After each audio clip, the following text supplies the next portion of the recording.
خلينا بقى ننفذ اول جزء عندنا ان احنا نعمل روست تو ورك سبيس.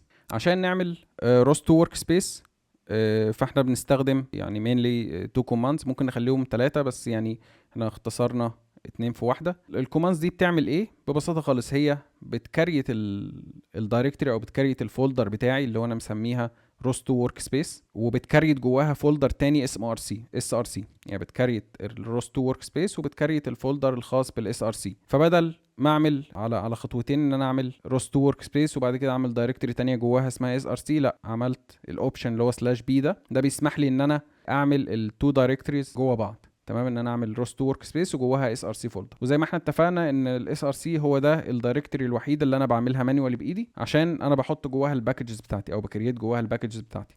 تمام، الباقي اول ما اعمل بيلد للورك سبيس بيتعمل باي ديفولت او بيتعمل اوتوماتيكلي. يعني خلينا نفتح تيرمينال جديده ننفذ فيها الكوماندز ده.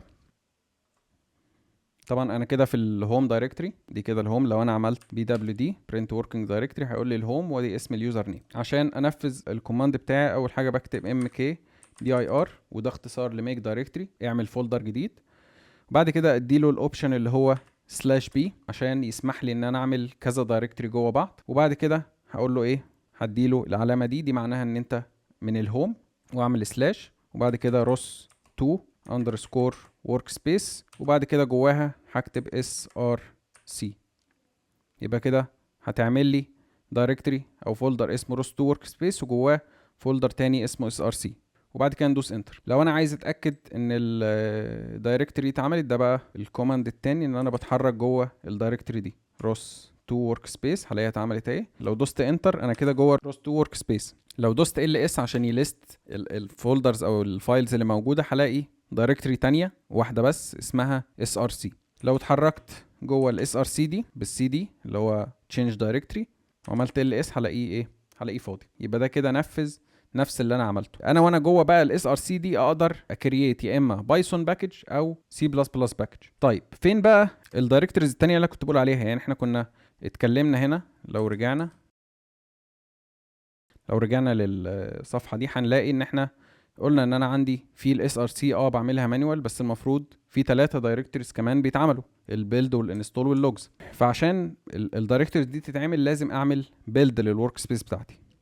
البيلد في روس 2 بيبقى اسمه كولكون COLCON بيلد BUILD كولكون بيلد. وبعد كده ادوس انتر.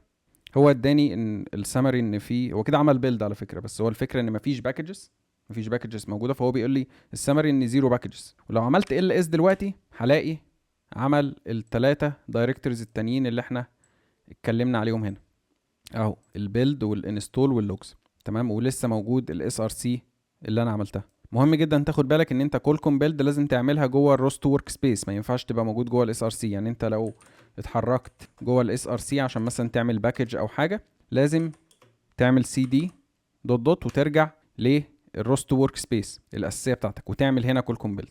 الاس ار سي بنتحرك جواها لما نحتاج نعمل باكج بقى. تمام، لان احنا زي ما اتفقنا الباكج اهي زي ما في الصوره، الباكج بتبقى موجوده جوه الاس ار سي. فمنطقي جدا لما اجي اكريت باكج جديده لازم اتحرك بالدايركتوري بتاعتي لجوه الاس ار سي. لكن لما بعمل بيلد للورك سبيس كلها فانا بعملها جوه الروست ورك سبيس. تمام كده.